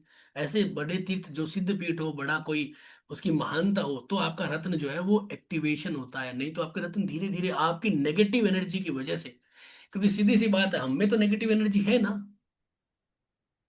उस नेगेटिव एनर्जी की वजह से वो रत्न क्या है, धीरे धीरे धीरे धीरे जो है वो अपनी शक्ति खो देता है। उसको चाहिए कुछ ना कुछ खाने पीने की पावर, तो वो वहां से आती है, ठीक है ना। तो रत्नों को हमेशा एनर्जाइज करना चाहिए। रत्नों का चुनाव हमें हमेशा ही इस तरह से करना चाहिए। दूसरा, कि रत्नों का चुनाव करते समय दशाओं को जरूर ध्यान देना है कि हमारे कौन सी दशाएं चल रही है। जैसे कि हमें, अब आपने कहा कि भाई शादी के लिए मैं इसको शुक्र का रत्न पहना दूं, शुक्र कुंडली का शुभ ग्रह है, ठीक है, नवे ग्रह में रहा है, लेकिन आपको ये देखना है कि इसकी शादी का योग तो बन रहा है क्या। क्योंकि हमेशा याद रखिएगा, योग आएगा तभी वो रत्न काम करेगा। आप अपने घर में टाटा स्काई की जो छतरी है, जो केबल डिश एंटीना है, वो लाके रखने से नहीं होगा, उसके अंदर रिचार्ज करवाना पड़ेगा, ठीक है। तो रत्न एक तरह से वो एंटीना है, उसका रिचार्ज है कि वो दशा आएगी तो वो चार्ज होगा, वही समय उसका सिग्नल आएगा। तो जैसे कि हमने कहा कि भाई शुक्र पहना दो, अब हमने देखा यार शुक्र तो इसका आ ही रहा है 2028 में, हम कह रहे हैं अगले साल हो जाएगा गुरुजी, ये शुक्र पहना दो। तो शुक्र कैसे रिजल्ट देगा पाएगा, क्योंकि वो आ नहीं रहा है। हाँ, उसमें अगर हम स्ट्रांगली कोई प्रत्यंतरा फाइंड आउट कर ले कि हाँ यार ये जुलाई से लेके सितंबर में आ रहा है, इस बीच 2 महीने देखो कुछ रिजल्ट आ जाए, तो सगाई वगाई हो जाए, तो ये छोटे मोटे इवेंट है जो निकाल सकते हैं। बाकी रत्नों का चुनाव करने में सबसे इंपॉर्टेंट होता ही है, ठीक है। एक इसके अंदर होती है कि ऐसे रत्न जो आपके नक्षत्रों को, ऐसे रत्न जो आपके नक्षत्रों के साथ उन आपके शरीर के जो पिन पॉइंट होते हैं उनको एक्टिवेशन में लाते हैं, ठीक है ना, उन्हें कहते हैं हम सहम, ठीक है ना, सहम। कि हमारे शरीर के अंदर, जैसे आप नीचे जाएंगे ना, तो यहाँ पे देखो भाव लग्न, घटी लग्न, वृंदा लग्न है ना, वृंदा लग्न किस वर्ण के हैं आप, श्री लग्न, भृगु बिंदु, जैसे ये भृगु बिंदु है ना, ये आश्लेषा नक्षत्र में आ रहा है, कर्क राशि में आता है, आश्लेषा नक्षत्र है 25 डिग्री के ऊपर कर्क राशि में। हमको दिख रहा है कि इस कुंडली में कर्क राशि में कोई ग्रह नहीं है, लेकिन एक्चुअलिटी में 25 डिग्री के ऊपर भृगु बिंदु है यहाँ पे। और जब कोई शुभ ग्रह 25 डिग्री के 5 डिग्री आगे पीछे गोचर करता है, तो उस दिन हमारे को एक बहुत बड़ा शुभ समाचार मिलता है या फिर शुभ कोई परिणाम मिलता है। ये कहते हैं भृगु बिंदु, जीवन का एक बहुत बड़ा, एक अच्छा चीज होती है ये, ठीक है ना। तो हमें एक लाभ मिलता है। तो हमें, हम जो ज्योतिष में जो कुंडलियां देते हैं ना, बहुत सारे लोग एक अपनी कुंडली की पिक्चर इस तरह की भेज देते हैं, हाँ गुरु जी बताइए कौन सा रत्न पहनूं, तो कहते हो एक 5 नौ का पहन लो बस।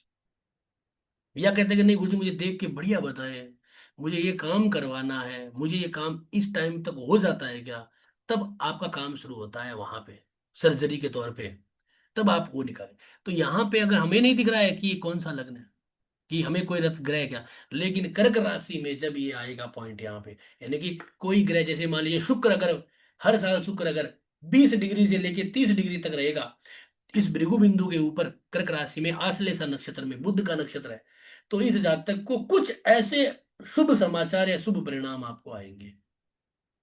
और अगर आपकी दशा भी उस समय अच्छी है, अगर आपकी उस समय गोचर में दशा भी अच्छी है, तो आपको और अच्छे परिणाम आने का योग बनेगा। ठीक है। तो रत्नों का हम इस तरह से बहुत बार चुनाव कर सकते हैं, अलग अलग वेरिएशन में जाके कर सकते हैं। रत्नों को इतना ही नहीं सीमित रखना है कि हाँ भाई ये रत्न लाया और पहन लिया, कई बार उसमें काम भी हो जाता है, लेकिन मोस्टली जो है हमें दिक्कत आ जाती है कि हमारा काम नहीं बना। तभी लोग कहते हैं ना गुरुजी हमने 4 लाख का रत्न पहना था, काम तो हुआ नहीं उससे।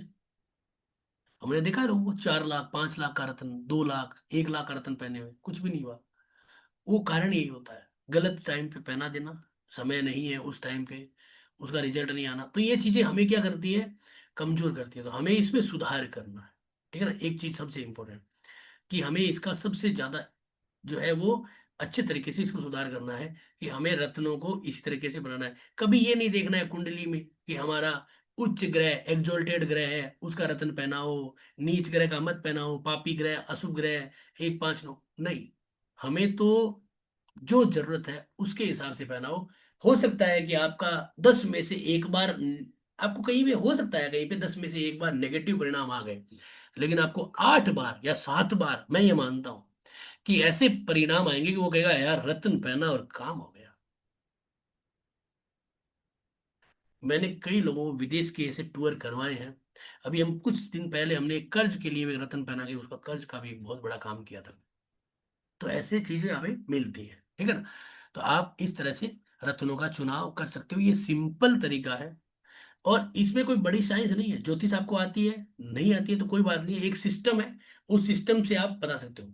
किसी को राशि रत्न बताना है उसका भी एक सिस्टम है कि उसकी कुंडली से राशि बनाओ। जैसे अभी मान लीजिए कोई मेष राशि का व्यक्ति आ गया, मीन राशि में शनि चल रहा है, ठीक है, तो क्या ही उसकी क्या समय चल रहा है उसको देख के, अगर कुछ भी नहीं है तो उसके अकॉर्डिंग भी रत्न पहना सकते हो कि हाँ तेरे को पास कुंडली नहीं है, फिर भी अगर अपन कहते कि तेरे को ये काम करवाना है तो ये इस तरह से अपन रत्न पहना सकते हैं। ये सिस्टम अगर आप अपनाते हो तो आपको लाभ होता है, ठीक है। नहीं तो आप अगर कहीं भी घूमने जाते हो बड़े बड़े तीर्थों में, तो आपको एक छोटे से बाबा जी एक संदूक भी खोले हुए मिलेंगे जिसके पास सारे रत्न रखे होते हैं, वो भी रत्न बेच रहा है, एक आप और हम मैं भी बेच रहे हैं। तो हमारे में उसमें डिफरेंस क्या है, वो आपको अपनी ओरा से देख के बता रहा है, हम कुंडली, अनुभव, पीछे वाला टाइम उसको कैलकुलेट करके बता रहे हैं। तो हमें सबसे ज्यादा यहाँ पे ध्यान ये देना है कि हमें एक रत्न का चुनाव इस सिस्टम से करना है, ठीक है। तो ये जो आज का जो हमारा एक जो क्लास था, उसमें मैंने आपको रत्न ज्योतिष के अंदर एक जो ये चैप्टर बताया है, इसमें मैंने ये बताया कि आप जरूरत के हिसाब से किसी भी व्यक्ति को कोई भी रत्न उस छोटे से टाइम पीरियड के अनुसार उसकी जरूरत निकाल सकते हो, ठीक है ना। तो ये आपको कर्ज लेना है, मोटे दाम में मिल रहा है ब्याज में, लेकिन आज जरूरत है तो ले लेना। लोग अपना मकान भी तो गिरवी रखते हैं, क्योंकि क्या करें मजबूरी है। तो उसी प्रकार रत्न की भी एक साइंस है, उसको इस तरह से अकॉर्डिंग चलना है, ठीक है ना? ठीक है निहाल जी। हेलो। बिल्कुल।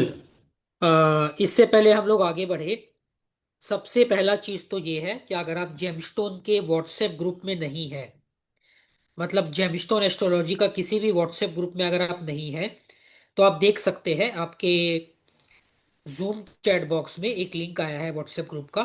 उसको अभी तुरंत फटाफट ज्वाइन कर लीजिए। वहां पे ऑलरेडी सारा डिटेल्स आ चुका है। अगर आप अभी ज्वाइन करेंगे तो आधे एक घंटे के बाद फिर से आ जाएगा डिटेल्स। तो चिंता मत कीजिए। इस ग्रुप को ज्वाइन करना इंपॉर्टेंट है, क्योंकि यहीं पे आज के क्लास का रिकॉर्डिंग और भी एक फ्री सेशन हुआ था उसका रिकॉर्डिंग और नोट्स और सारा इंफॉर्मेशन इंक्लूडिंग कुछ भी अगर आप पूछना चाहते हो तो आप इस व्हाट्सएप ग्रुप में ज्वाइन करके देख सकते हैं और पूछ सकते हैं। इससे पहले हम आगे बढ़े और आपको और जानकारी दे, नरेंद्र सर आपसे रिक्वेस्ट है, एक बार आप क्यू सॉरी कोर्स कंटेंट दिखाइए पार्टिसिपेंट्स को। डे वाइज किस प्रकार से हम लोग बेसिक से एडवांस्ड जेम स्टोन के बारे में एकदम डीप और साइंटिफिक मैनर में यहाँ पे सीखने वाले हैं। जरूर निहाल जी। और रेमेडीज भी जो है वो बता देता हूँ आपको मैं, ठीक है? बिल्कुल। हाँ। एक आपको जो है मैं इस वर्ष की जो है एक बढ़िया रेमेडीज बताता हूँ, इस वर्ष मतलब 2026 की, ठीक है ना? देखो ये जो साल है ना, ये सूर्य का साल है, ठीक है ना? सूर्य का साल है।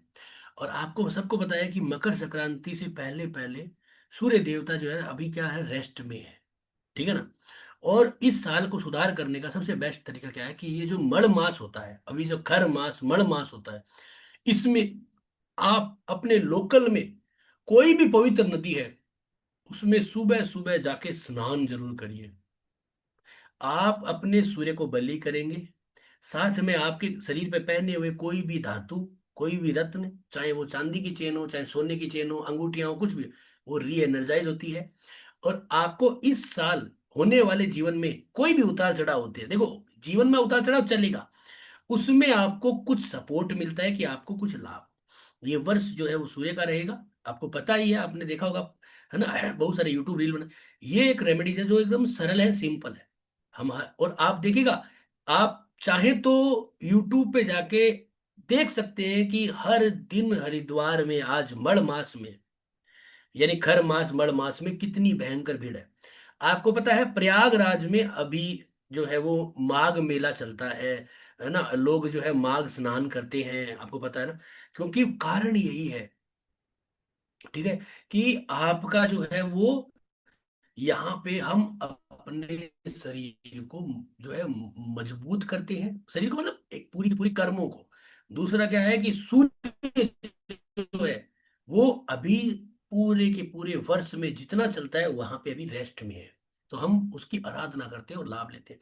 तो ये जो रेमेडीज है इसको आपको करना है, ठीक है ना? मैं आपसे रिक्वेस्ट करूंगा कि आप आस पड़ोस में कोई भी पवित्र नदी में नहीं है, आपके पास गंगा जल है, आप कम से कम 5 से 7 दिन, 5 से 7 दिन पानी में 1 चम्मच गंगा जल डाल के स्नान कर लीजिए घर में। हो सकता है कि आप सब लोग जो है वो बड़े बिजी हैं, तो आपको समय नहीं मिले, तो आप ये भी उपाय करिए, लेकिन देखिए कोशिश करिए कि उस पवित्र नदी की ओरा का लाभ लें, अपनी नेगेटिव एनर्जी को वहां पे छोड़ के आए और अपने आप को शुद्ध करें, ठीक है ना? मैं तो हर वर्ष करता हूँ, और आपको ये भी मैं आपको बता रहा हूँ, इसलिए ये फ्री का उपाय है, करिए, इसमें कोई नहीं लेता, और फैमिली के साथ करिए, एंजॉय आता है, मजा आता है, ठीक है ना? ओके।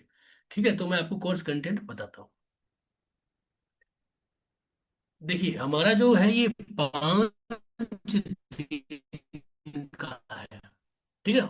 ठीक है, इसमें एक दिन आगे पीछे हो, आपको कुंडली पे लगा लगा के बताया ना ये कैसे है क्या है, ये पूरा प्रैक्टिकल होता है, Q&A सेशन के साथ होता है, ठीक है? सर्टिफाइड है जेम स्टोन का, आपको सर्टिफिकेट मिलता है सर्टिफाइड है उसके द्वारा। तो ये 5 दिन का जो मास्टरी कोर्स है, क्योंकि आपको सबको बेसिक एस्ट्रोलॉजी आती है नहीं आती है, तो इसमें हम बेसिक एस्ट्रोलॉजी के जो मेन मूलभूत सिद्धांत है, अगर आपको ज्योतिष नहीं भी आती है तो भी इसमें कुछ मूलभूत ऐसे सिद्धांत सिखाऊंगा कि उनके आधार पे आप बहुत अच्छी तरह से स्टोन को पहना देंगे, ठीक है? जिसमें सबसे पहला क्या है, फाउंडेशन पिलर क्या है जेमस्टोन का, वो है ज्योतिष का आना, जिसमें क्या चाहिए हमें, प्लेनेट, हाउस यानी कि भाव, ग्रह, भाव और राशियां, ये सबसे पहला पिलर होता है ज्योतिष का। चाहे आप कोई भी ऑकल्ट साइंस सीख लीजिए, चाहे न्यूमरोलॉजी हो, चाहे आप वास्तु हो, चाहे कोई भी चीज करिए, चाहे आपका जो है लाल किताब हो, कोई भी हो, ठीक है, ये चीज हमें आना। दूसरा है कि लग्न, बर्थ चार्ट, ठीक है ना, कि कौन सी बर्थ चार्ट में क्या ग्रह शुभ या अशुभ है, ये हमने देखा। उसके बाद हमने जाना कि भाई बेनिफिक मेलेफिक ग्रह कौन सा है, वो हमको आना, ठीक है ना। तो ये चीजें जब हमारे दिमाग में बैठ जाती है ना, तो हमें पता चल जाता है कि कौन सा ग्रह कहाँ पे क्या रत्न पहनना होता है, ठीक है ना, ये चीजें हमें आना। दूसरा है कि जेम स्टोन की क्या साइंस है, ठीक है ना, कि हमें, कि उसको प्लेनेटरी पोजीशन के अनुसार जो है, उसका जो है वो अवस्था क्या है, वीकनेस स्ट्रॉन्ग कैसे है, स्ट्रेंथ क्या है, वो सब चीजें। दूसरा कि क्या एस्पेक्ट्स हैं हाउस के अनुकूल, दशाओं के द्वारा देखना, ये जानना, ठीक है ना। डे 3 में क्या है कि हम इसमें जेमस्टोन जो है उसको प्रैक्टिकली, कि किसने क्या पहना, क्यों पहना, कब ये रिजल्ट हो सकता है, फ्यूचर में क्या प्लान है, क्लाइंट की नीड क्या है, कि भाई मुझे जो है भाई अब नौकरी के लिए पहनना है, नौकरी का घर कौन सा, वो जानना है। मुझे आज नौकरी चाहिए, मुझे भाई अभी जो है वो घर लेना है, तो मुझे लोन नहीं हो पा रहा है, पता नहीं क्या दिक्कत आ रही है, ऐसा कोई उपाय, ऐसा कोई रत्न बताइए गुरु जी कि मेरे को जो है होम लोन भी हो जाए। तो सबसे पहले तो घर के योग देखना, कि भाव कौन से एक्टिवेशन हो रहे हैं, आ गया समझ में। अब आपको ये रत्न पहनाना, उसके बाद वो टाइम पीरियड पे आपकी एफर्ट करना। ये नहीं है कि आपने रत्न पहना और आपको झट से मकान वाला, सारे बिल्डर आगे आपके घर पे बैठ गए कि हाँ लो ये लो लोन और ये काम करो, नहीं। आपका एफर्ट भी है कि हाँ हम अब एफर्ट कर रहे हैं, हमें रिजल्ट आएगा, ये चीजें हैं। तो आपकी जो जरूरत है उसके अनुकूल, की रत्नों को, की डेबिलेटेड है, एक्सॉल्टेड है, कंबस्ट है, उनको जानना। रत्न की क्या साइंस है छोटी मोटी, ऐसे तो रत्न को लेब में ही टेस्ट कर सकते हैं, ठीक है ना। हम लोगों के पास, क्योंकि देखो हम होशियार हैं, हमको आता है, लेकिन अगर आपको रत्नों के बारे में भयंकर तरीके से वैसे सीखना है कि भाई हाँ मैं इसको देख के ही बता सकता हूँ, तो उसके लिए कम से कम 5-6 साल का एक्सपीरियंस और किसी ज्वेलरी वाले के पास रहना पड़ता है, ठीक है ना, क्योंकि ऑनलाइन में नहीं आ सकता, ठीक है ना, क्योंकि उसके लिए तो रत्नों का, तो रत्नों की जो बेसिक साइंस है कि हम किस तरह से उसका आइडिया लगा सकते हैं, है ना, उस चीज को जानकारी लेना, ठीक है। वो चीजें, रत्न कैसे पहनना है, कैसे एक्टिवेशन है, कितने साइज का पहनना है, ये भी बहुत जरूरी है, ठीक है ना। ये चीजें हम, ये पूरे के पूरे इस 5 दिन के कोर्स में सीखेंगे। एडवांस जेमस्टोन के लिए केस स्टडी, सारे के सारे जो चीजें होगी वो केस स्टडी के अनुकूल होगी, कि हमें ये रत्न पहनना, हमारा ये लगना है, हमें कौन से रत्न सूट करनी चाहिए, कब नहीं पहनना चाहिए, कब पहनना चाहिए, ठीक है ना। तो इस हिसाब से हम इसको गोचर से भी आइडिया लगाएंगे कि हमारी कौन सी दशा चल रही है, ट्रांजिट में क्या चल रहा है, उसके अकॉर्डिंग हम इसको देखेंगे, कौन सा लॉन्ग टर्म का है, कौन सा शॉर्ट टर्म है, ठीक है ना। ये सब चीजें अगर हम आइडिया लगा के चलेंगे, तो हमें रत्नों का लाभ मिलेगा, जैसे कैरियर में, फाइनेंस में। अब लोग कहते हैं कि हमें जो है वो फाइनेंस में बताओ, अरे फाइनेंस तो होता ही छठा घर है, आपने तो पहले ही लाइन को काट रखा है कि छठे घर का रत्न नहीं पहनना है, तो हम कैसे रिकमेंड कर सकते हैं। तो फिर लोग लिखते क्यों है कि फाइनेंस के लिए सबसे बेस्ट रत्न कौन सा है। तो जब आपने पहले ही, क्या हुआ, बहुत सारे जो बड़े एस्ट्रोलॉजर थे, उन्होंने पहले ही लाइन काट दी कि ज्यादा कोई आर्ग्यूमेंट करे ही नहीं, छठे 8वें 12वें का रत्न नहीं पहनना, और फिर वही रत्न फाइनेंस के लिए बेच रहे हैं। क्यों भाई, ये तो नाइंसाफी होगी ना। तो इसीलिए हमें हमेशा ये चीज का जानकारी रहना है कि हमें, अब रिलेशनशिप के लिए रत्न पहनाओ, रिलेशनशिप भाव होता है 7वां, जो मार्केस है, क्या करेंगे। तो हमें ये तो स्पेसिफिक गोल है हमारे, कि हमें अब अपने आइडिया से लगा के पहनना है, ठीक है ना। तो ये चीजें सारा प्रैक्टिकल होगा, ठीक है, कोई दिक्कत ही नहीं है इसके अंदर, और ये सारा का सारा है। इसमें अगर एक दिन आगे पीछे भी हो सकता है, आप पीछे तो नहीं होगा, आगे ही होगा, है, क्योंकि ये मैटर जो है इस पे करने में कई बार टाइम लगता है, लिखने में टाइम नहीं लगता। तो इस हिसाब से ये 5 दिन का है, थोड़ा सा इसको अपन ब्रीफली करेंगे, बहुत अच्छा रिजल्ट आएगा, ठीक है। निहाल जी, बाकी आप टाइमिंग और सारी चीजें बता दीजिए अपने लेवल पे। बिल्कुल। तो thank you very much Narendra sir, gemstones के बारे में हमारे सदस्यों को बताने के लिए। अभी हम लोग कुछ समय के बाद Q&A करेंगे और फिर लास्ट में लकी ड्रॉ भी करेंगे। तो अभी आप इस जूम मीटिंग में बने रहिए, और अगर अगर अभी तक आपने जेमस्टोन का व्हाट्सएप ग्रुप नहीं ज्वाइन किया है, तो एक आखिरी बार फिर से व्हाट्सएप ग्रुप का लिंक आ गया है आपके जूम चैट बॉक्स में। इसको जरूर अभी तुरंत ज्वाइन कर लीजिए। जैसे कि आप जानते हैं, ये कोर्स स्टार्ट हो रहा है कल 23 दिसंबर से, और इसका समय है 7 PM इंडियन स्टैंडर्ड टाइम। और आपने कोर्स कंटेंट में देखा है क्या, ये कोर्स 5 दिनों का है। मतलब ये सेशन जो है, ये हम फुल 5 डेज करने वाले हैं। और ये basic to advanced gemstone astrology का एक संपूर्ण सेशन है। और इसको हम लगातार बेसिक से लेके एडवांस तक सीखेंगे, समझेंगे और जानेंगे। तो एक बार आपको डेट्स भी बता ही देते हैं। पहला सेशन होगा 23 तारीख को, यानी कि कल 7 बजे। दूसरा सेशन होगा 24 तारीख को, बुधवार को 7 बजे। 25 तारीख को हॉलीडे रहेगा क्रिसमस के उपलक्ष्य में। 26 तारीख को शुक्रवार को, फ्राइडे को तीसरा सेशन है। सोमवार को 29 तारीख को चौथा सेशन है, क्योंकि संडे को फिर से छुट्टी रहेगा। और पांचवा सेशन है 30 तारीख मंगलवार। तो आपके लिए प्रैक्टिस करने का मौका भी मिलेगा, और साथ साथ में सेशन को अच्छे तरह से अटेंड करने का भी। अगर आप किसी भी सेशन को मिस कर देते हैं, तो आपको हर सेशन का स्टार्टिंग से लेके एंडिंग तक हर सेकंड का पूरा रिकॉर्डिंग मिलेगा विद लाइफ लॉन्ग एक्सेस। तो प्रैक्टिकली आपका कभी भी कुछ भी नहीं छूटने वाला है। चाहे आप उसको 7 बजे देखिए, 9 बजे देखिए, 12 बजे देखिए, अगले दिन देखिए, 5 दिन के बाद देखिए, वो सेशन आपके पास हमेशा रहेगा। आपका लर्निंग कहीं से भी कॉम्प्रोमाइज नहीं हो सकता। इतना ही नहीं, हर सेशन का आपको मिलेगा पीडीएफ नोट्स।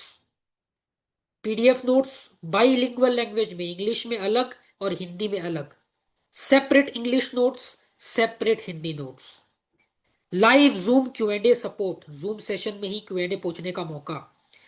जूम सेशन के बाहर dedicated 24/7 WhatsApp Q and A group, जहां पे आप क्लास के बाद भी अपने क्वेरीज को पूछ सकते हैं with lifelong query support. और इतना ही नहीं, we are very proud to say that हमारा इंस्टीट्यूट एमसीए रजिस्टर्ड है। हमारा इंस्टीट्यूट स्टार्टअप इंडिया रिकॉग्नाइज्ड है अंडर गवर्नमेंट ऑफ इंडिया। हमारा इंस्टीट्यूट ISO 9001 2015 क्वालिटी सर्टिफिकेशंस के लिए सर्टिफाइड है। और आप जब इस कोर्स को करेंगे तो आपको जो सर्टिफिकेट ऑफ कंप्लीशन मिलेगा, उसमें ये सारे क्रेडेंशियल्स मौजूद होंगे, जो आपको भीड़ से अलग बनाएगा। एक रेप्यूटेड इंस्टीट्यूट में, एक रेप्यूटेड प्लेटफॉर्म से आप ये कोर्स करेंगे, तो आप इसको पर्सनली, प्रोफेशनली बहुत अच्छे लेवल पर, स्केल पर प्रैक्टिस कर सकते हैं। और आप जानते ही हैं, ये जो जेमस्टोन है ना, एज अ रेमेडी, ये कितना इंपॉर्टेंट फील्ड है एस्ट्रोलॉजी का, कंसल्टेशन का। बहुत सारे बड़े बड़े प्लेटफॉर्म है जहां पे आप इससे संबंधित कंसल्टेशन दे सकते हैं। और अगर आपको लगता है कि नहीं, मेरे को तो ये प्रैक्टिस नहीं करना है, तो आप खुद के लिए, अपने फैमिली मेंबर्स के लिए, या अपने नोन पर्सन्स को इसके बेनिफिट से जोड़ने के लिए, तो इस सेशन को जरूर कर सकते हैं। और ये सेशन कोई भी बिगिनर कर सकता है। अगर आपको जेमस्टोन के बारे में कुछ भी नहीं आता है, तो भी आप ये सेशन कर सकते हैं, क्योंकि जेमस्टोन एस्ट्रोलॉजी से कनेक्टेड हर एक बात हम आपको स्टार्टिंग से लेके बताने वाले हैं। तो कोई भी पार्टिसिपेंट इस सेशन को ज्वाइन करके जेमस्टोन एस्ट्रोलॉजी को सीख सकता है। और इस कोर्स का फीस है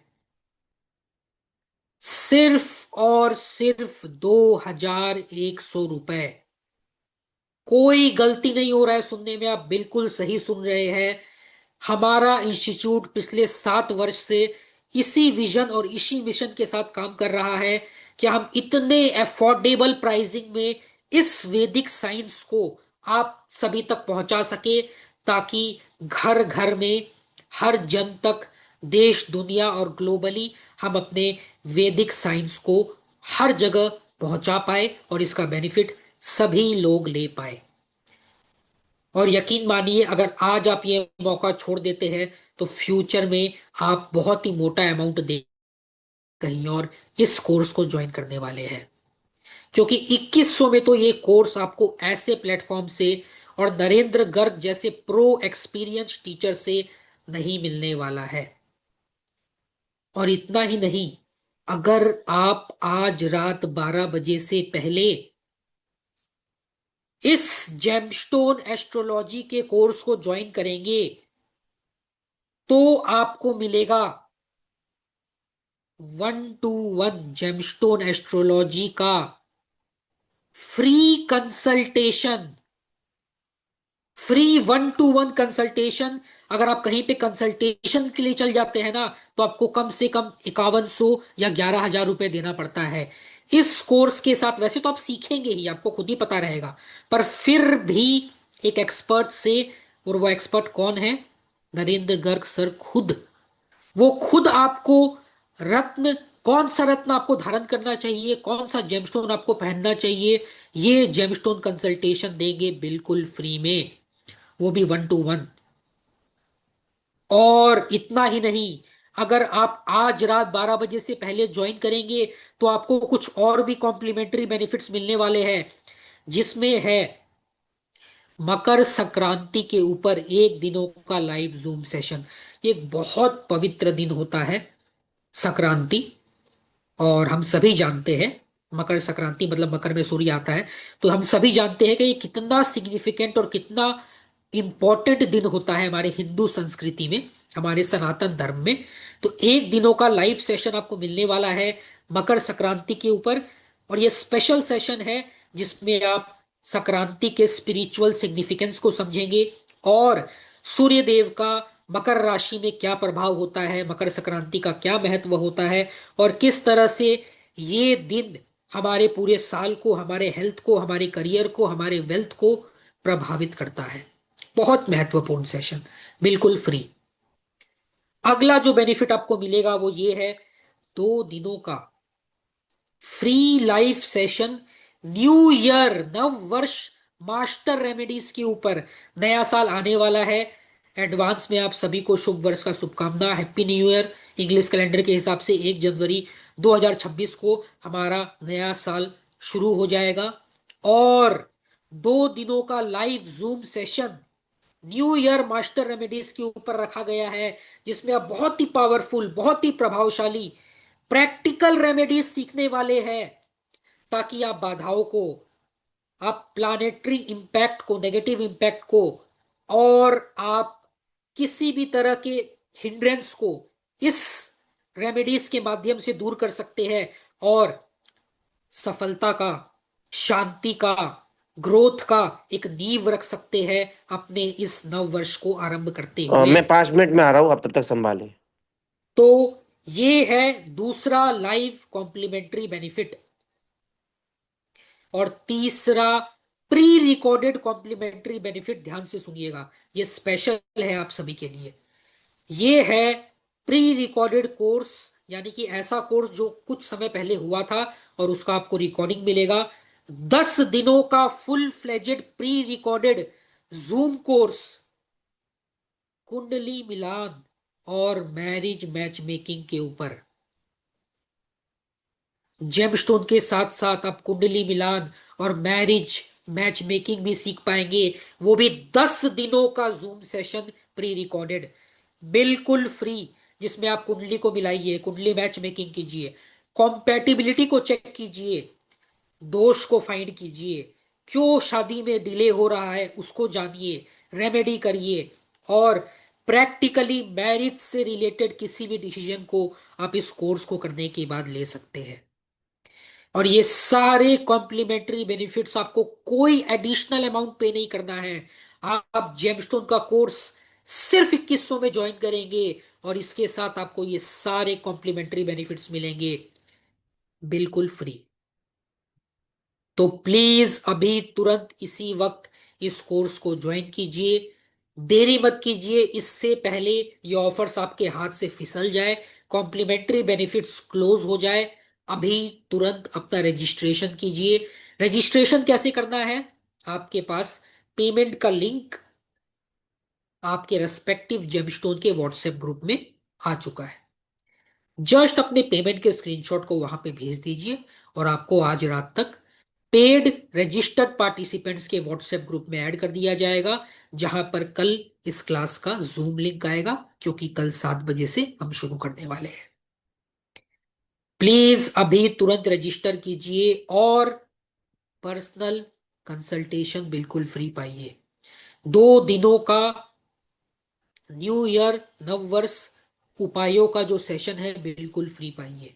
1 दिनों का मकर संक्रांति का फ्री लाइव जूम सेशन पाइए। और 10 दिनों का कुंडली मिलान और मैरिज मैच मेकिंग का प्री रिकॉर्डेड जूम कोर्स पाइए बिल्कुल फ्री। इस वैल्यू में आपको ये कोर्स कभी नहीं मिल सकता।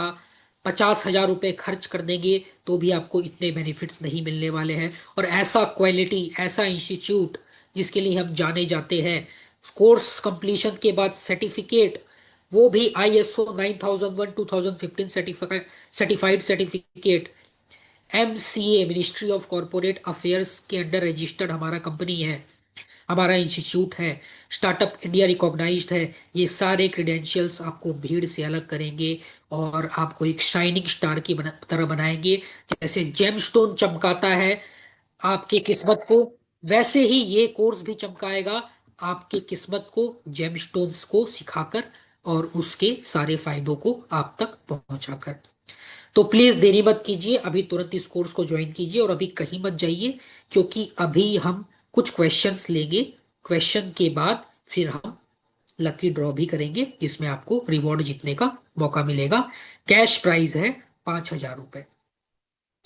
तो अब हम लोग अपने क्यू